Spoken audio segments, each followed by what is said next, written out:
네, 지금 같은 시장 상황 속에서 우리는 또 어떤 투자 전략으로 접근해 봐야 될지 프로의 시선을 함께 따라가 보도록 하겠습니다. 자, 오늘은 프로의 시선은요, 헤르메스 스탁의 하창환 본부장과 함께 하도록 하겠습니다. 네, 본부장님 어서 오십시오. 네, 안녕하십니까. 네. 자, 오늘 풀어주실 주제부터 먼저 공개하도록 하겠습니다. 주제 띄워주시죠. 네, 주주 환원 정책, 커지는 금융주입니다. 사실 금융주 관련된 이야기가 우리가 자주 거론을 하게 될 수밖에 없었죠. 올해 들어서는 얘기 많이 나왔습니다. 그런데 특히 최근 들어서 시장이 좀 주춤하는 가운데서 금융주가 갑작스럽게 툭툭 올라오는 경우들이 많습니다. 사실 게다가 시기적으로도 찬바람 불 때는 뭐 배당주라고 하니까요. 슬슬 네. 그 시기가 다가오고 있는데 최근 금융주 분위기 뜨겁습니다. 어떤지 좀 읽어주시죠. 네, 뭐 말씀해 주신 것처럼 지금 금융주들의 주가 추이는 상당히 좀 긍정적이다라고 보시면 될 것 같습니다. 대부분이 뭐 고가권에서 움직임이 나타나고 있고요. 이전에 이제 밸류업 지수 발표되기 전까지만 하더라도 굉장히 좀 고공행진을 하던 금융주들이 이제 대거 편입에 실패하면서 조금 부진했는데 다시 한번 배당 매력도에 대한 그리고 주주 환원 정책에 대한 기대감이 확대가 되면서 주가의 추이가 강해지고 있다라고 보시면 좋을 것 같습니다.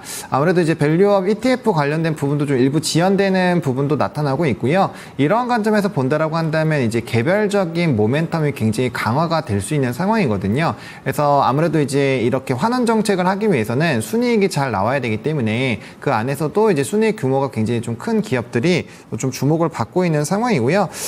증권주랑 금융주 중심으로 좀 변동성이 강화가 되고 있는 상황입니다. 보험주 같은 경우는 아무래도 회계 기준이라든지 이런 부분들에서 좀 물음표가 있기 때문에 좀 상당히 조금 변수가 나올 수 있다라고 보시면 좋을 것 같고, 무엇보다 지금 미국 시장에서 금융주들의 추이가 굉장히 좋죠. 왜냐면 뭐 이제 회사의 CEO조차도 실적이 잘 나올까 싶었는데 잘 나와서 놀랐다고 이제 CEO 성명서를 발표할 정도로 사실상 좀 IB라든지 뭐 이런 그 브로커리지 쪽에서 상당히 좀 좋은 상황들이 마련이 되고 있기 때문에 그러한 훈풍이 우리나라에서도 좀 나오지 않을까라고 보고 있고, 워낙 이쪽이 주주 환원 정책에 대한 기대감이 강한 쪽이다 보니까 앞으로 이런 연말 기말 배당까지 좀 노려본다라고 한다면 충분히 좀 접근해볼 만한 종목은 많지 않을까, 이렇게 좀 생각을 하고 있습니다. 그렇습니다. 금융주들 주가가 꽤 높이 올라왔습니다만 뭐 그 떨어지는 일도 잘 없습니다. 게다가 미국의 금융주가 잘 나오고 있으면서도 우리 증시에도 이런 영향들 그대로 미치고 있는 상황이죠. 자, 그런데 밸류업 지수의 금융주가 많이 진입을 못하게 됐습니다. 시장에서는 그래서 개별적인 금융주들의 모멘텀을 주목하고 있다고 하는데 이 얘기도 좀 짚어주시죠. 네, 맞습니다. 이제 밸류업 지수가 사실 기대가 많이 됐었던 거는 이게 좀 밸류업을 진짜 실질적으로 잘 할 수 있는 기업들을 많이 묶어서 좀 의미 있는 지수를 만들지 않을까라는 게 사실 시장 참여자들의 기대감이었거든요. 근데 실질적으로 발표가 되어 보니 뭐 산업적으로 지금 사실 실적이 상당히 좀 좋지 않고 뭐 순이익 기조가 나오지를 못해서 환원 정책을 좀 강하게 할 수 없는 기업들도 다소 포함이 되어 있었습니다. 그런 결과가 나오다 보니 외신에서도 상당히 비판을 굉장히 좀 강하게 했었죠. 그리고 그때부터도 외국인의 수급 이탈이 상당히 좀 강해지게 되는 그런 요인이 됐는데 그러다 보니까 이제 아무래도 지수로는 조금 어느 정도 해결을 보기가 어렵겠다. 그러면은 편입은 안 됐지만 개별적으로 환원 정책을 좀 강하게 할 수 있는 기업들은 뭐가 있나라는 부분으로 좀 시각이 옮겨졌다라고 보시면 좋을 것 같고, 특히나 우리가 생각했을 때 금융주들은 좀 대거 포함이 되지 않을까라고 생각을 했는데 사실 몇 기업 빼고는 거의 다 대다수가 좀 편입이 불발됐기 때문에 그럼 그런 기업들을 봐야지 이렇게 좀 보시면 좋을 것 같고, 또 최근에 증권가에서 이제 산업 리포트가 꽤 많이 나오고 있는데 특히나 은행 산업과 은행주, 금융주에서도 은행주 중심으로 그리고 또 증권주 중심으로 뭐 지난 15일, 16일 며칠 전부터 계속 좀 쏟아져 나오고 있는 상황입니다. 근데 대부분의 좀 긍정적인 내용이 뭐냐면 실적이 굉장히 잘 나올 거라는 거죠. 사실상 뭐 은행주 같은 경우도 대출이 1분기 때 상당히 잘 진행이 됐고 그래서 2분기까지 이어지면서 실적이 3분기부터 좀 어렵지 않을까? 예대 마진 자체가 좀 줄어드니까 부담이 되지 않을까 했는데 뭐 상당히 좀 좋게 평가가 되고 있는 상황이고요. 뭐 증권주도 마찬가지죠. 그러면서 가장 핵심이 뭐냐?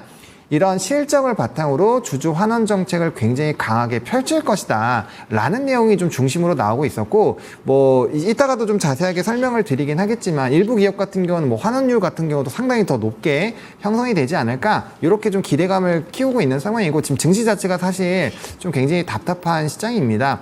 요럴 때 이제 ETF 쪽으로 보면은 뭐 커버드 콜이라든지 좀 배당 매력도가 상당히 뛰어난 쪽으로 ETF 수급도 굉장히 많이 가고 있거든요. 특히나 지금 시장 자체가 좀 재미도 없고 횡보하고 있고 변동성이 큰 부분이다 보니까 그런 쪽에서의 이런 증권가 리포트, 시장 상황, 그리고 아무래도 이슈가 많이 되는 쪽으로 지금 최근에 수급이 좀 쏠리고 있는 상황이기 때문에 그런 전반적인 요소들이 좀 맞물리면서 좀 금융주의 강세의 흐름들을 만들어내는 것이 아닌가 이렇게 생각을 하고 있습니다. 예. 자, 일단 그 밸류업 지수 포함된 종목들 위주로 좀 주목해 보시면 좋을 것 같고요. 무엇보다도 증권가에서 내놓고 있는 산업 리포트들이 요즘에 많이 나온답니다. 여기에서 주목할 건 역시 실적, 이 실적에 대한 기대감이죠. 실적을 바탕으로 해서 앞으로 주주환원 정책이 아주 긍정적으로 나올 것이란 기대감이 확대가 된다는 점. 그렇다면 당연히 뭐 주가 면에서도 긍정적인 측면으로 작용이 되겠죠. 자, 그러면 지금부터는 은행과 이 증권을 좀 나누어서 구체적으로 접근해 보도록 하겠습니다.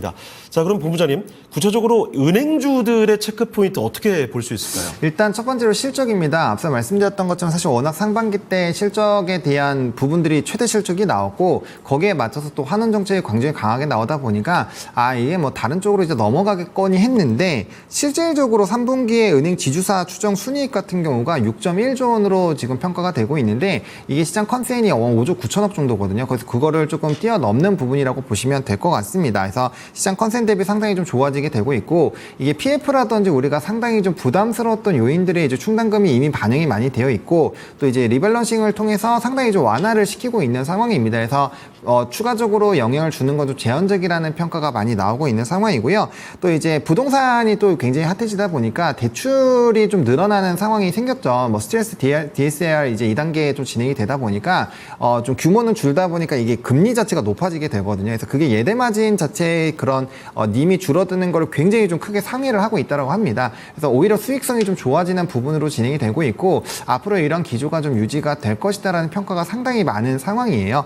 그래서 이제 기대감이 좀 높아지고 있고요. 주로 거론되는 종목은 이제 KB금융, 하나금융지주, BNK금융지주인데 일단 앞에 두 가지 종목 같은 경우는 이제 주주 환원율 자체가 상당히 좀 기대가 된다라고 보시면 될 것 같습니다. 뭐 KB금융 같은 경우 이미 40%지만 이게 50%대까지 올라간다라는 평가가 나오고 있고요. 하나금융지주 같은 경우도 지금 환원율이 한 36에서 37%인데 요것도 40% 이상으로 좀 올라가지 않을까라는 이런 기대감들이 나오고 있습니다. 특히나 실적 발표 시즌이 들어왔고 실적 발표를 하면서 아마 높아진 환원율에 대한 기대감들을 좀 충족시키는 그런 이제 모멘텀이 나오지 않을까라는 기대가 있다라는 거 보시면 좋을 것 같고 또 BNK 금융지주 같은 경우는 뭐 배당 매력도도 매력도지만 이제 PBR 기준이 너무너무 싼 거죠. 한 보통 이제 은행주대 0.4에서 0.6배인데 0.2배 수준입니다. 그래서 원래 평균치만 높아져도 뭐 상방이 좀 크게 나올 수 있다라는 부분으로 은행주 포인트를 잡아보시면 좋을 것 같습니다.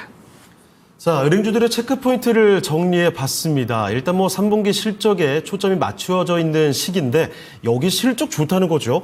시장 컨센서스를 상회할 것으로 전망이 됩니다. 게다가 앞으로 또 실적에 대한 고성장 전망이 꾸준히 제기가 되고 있고요.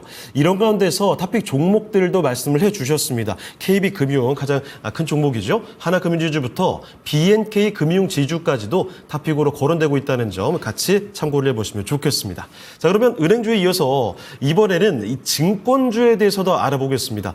구체적으로 증권주는 어떤 체크포인트들 가져갈 수 있을까요? 네, 일단은 전통 IB 흐름이 상당히 좀 강합니다. 우리가 사실 좀 부진할 거라고 예상했었던 부분이 상당히 좀 좋아지고 있는 상황이고요.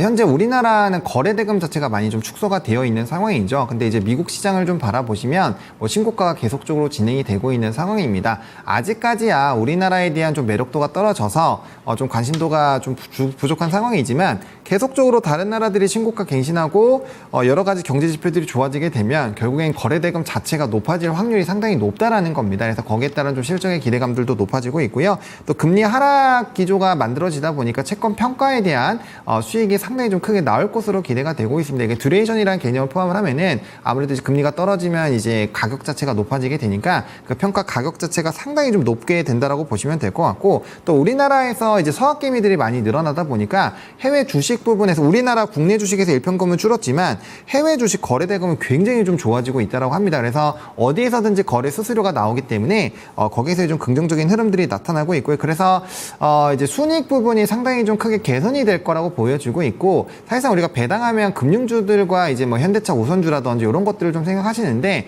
증권주에서도 고배당주가 꽤 많습니다. 7에서 한 8%짜리가 꽤 있고요.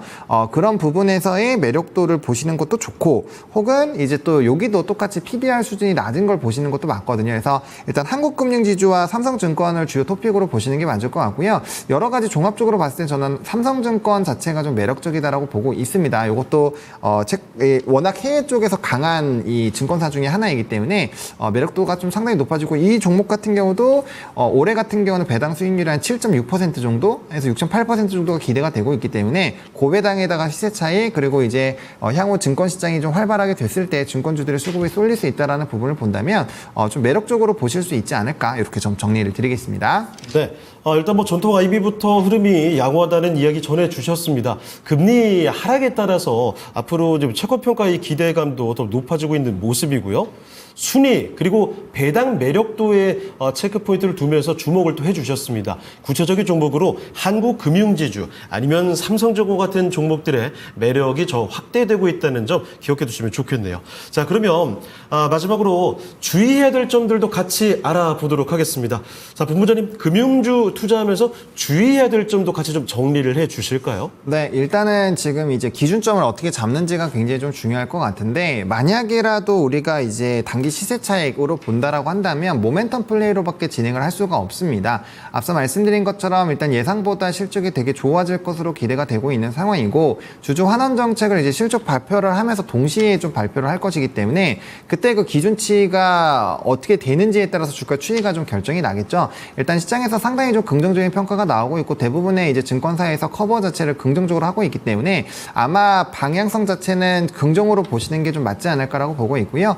일본의 사례를 보시더라도 사실 이토 보고서 이후부터 거버넌스 코드 변경까지 한 10년 정도가 걸렸거든요. 한 3번 정도 바뀌는 그 사이에서요. 그래서 우리나라도 이제 올해부터 시작을 했기 때문에 한동안 계속적으로 금융주들에 대한 이런 이벤트들은 있을 겁니다. 그래서 각각의 모멘텀 플레이를 한다라고 한다면 이렇게 좀 이슈가 있고 포인트가 나오는 상황에서 매도를 해주시는 부분으로 좀 접근을 하셔야 될 것 같고요. 만약에 배당 매력도로 본다라고 한다면 여전히 분기 배당이 많이 늘어나고 있는 상황이지만 아직도 우리나라는 기말 배당이 대다수입니다. 그러다 보니까 이제 연말까지는 좀 랠리가 나오는 상황들이 생길 거고, 이제 마지막 부분에서 또 이제 개파락들이 더 나오게 될 텐데, 그래서 이제 배당 쪽으로 접근하시게 된다면 이거 단기 투자로 접근하시면 안 됩니다. 왜냐면 아마 배당 처음 투자하시면 이런 생각 하실 거예요.